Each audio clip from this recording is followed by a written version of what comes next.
അതിനെയാണ് നമ്മൾ photo electric effect എന്ന് വിളിക്കുന്നത്. അപ്പോൾ നിങ്ങൾക്ക് ഇവിടെ കാണാൻ വേണ്ടി പറ്റും ഒരു എക്സ്പെരിമെൻ്റൽ സെറ്റപ്പും ഒക്കെ ഒരു അപ്പാരറ്റസും ഒക്കെ കാണാൻ വേണ്ടി പറ്റും. അതവിടെ നിൽക്കട്ടെ. അപ്പം എപ്പോഴും ഒരു സ്യൂട്ടബിൾ ഫ്രീക്വൻസിയുള്ള ലൈറ്റ് ഒരു മെറ്റലിൻ്റെ സർഫസിൽ വന്ന് വീണാൽ മാത്രമേ അതിൽ നിന്ന് ഇലക്ട്രോൺസ് ഇജക്റ്റ് ചെയ്യപ്പെടൂ. അതിനെ മാത്രമേ നമുക്ക് ഫോട്ടോ ഇലക്ട്രിക് ഇഫക്റ്റ് എന്ന് വിളിക്കാനും പറ്റുള്ളൂ. എന്നാൽ ചില ആൾക്കാരുടെ കേസിൽ, അതായത് CCM പോലുള്ള മെറ്റൽസിൻ്റെ കേസിൽ ഒരു പ്രത്യേകത എന്താണെന്ന് വെച്ചാൽ നോർമൽ വിസിബിൾ ലൈറ്റ് തന്നെ വന്നിട്ട് അതിൻ്റെ സർഫസിൽ വീഴുകയാണെങ്കിൽ അവിടെ ഇലക്ട്രോൺസിൻ്റെ ഇജക്ഷൻ ഉണ്ടാവും.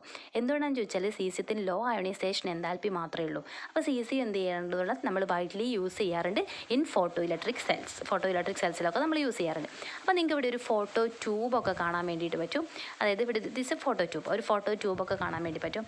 അതിൽ ആക്ച്വലി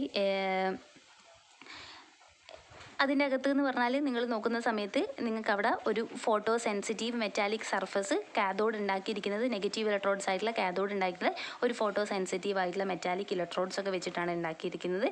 അതുപോലെ തന്നെ ലൈറ്റ്, സ്യൂട്ടബിൾ ഫ്രീക്വൻസി ഉള്ള ലൈറ്റ് ഇവിടെ വന്ന് ഫോളോ ചെയ്യുന്ന സമയത്ത് എന്ത് സംഭവിക്കുമെന്ന് ചോദിച്ചാൽ ഇലക്ട്രോൺസ് ഇജക്റ്റ് ചെയ്യപ്പെടും ഫ്രം മെറ്റൽ ആറ്റം. ഈ മെറ്റൽ ആറ്റത്തിൽ നിന്ന് ഇലക്ട്രോൺസ് എന്ത് ചെയ്യും, ഫോട്ടോ സെൻസിറ്റീവ് ആയിട്ടുള്ള മെറ്റാലിക് സർഫസ് ആണ്.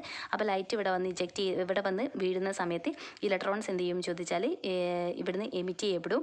ദെൻ അതെന്ത് ചെയ്യും ചോദിച്ചാൽ ഇങ്ങനെ നെഗറ്റീവ് അല്ലേ, അപ്പോൾ അത് എങ്ങോട്ട് മൂവ് ചെയ്യുന്ന ഫോട്ടോ ഇലക്ട്രോൺസ് ആനോഡിലേക്ക് മൂവ് ചെയ്ത് പോകുന്നതായിട്ട് കാണാൻ വേണ്ടി പറ്റും.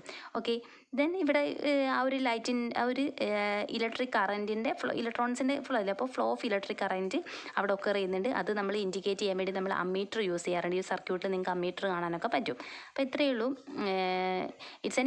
ഇതൊരു ഇവാക്വേറ്റഡ് കോഡ്സ് ട്യൂബാണ് നമ്മളിവിടെ യൂസ് ചെയ്യുന്ന ഒരു ഫോട്ടോ.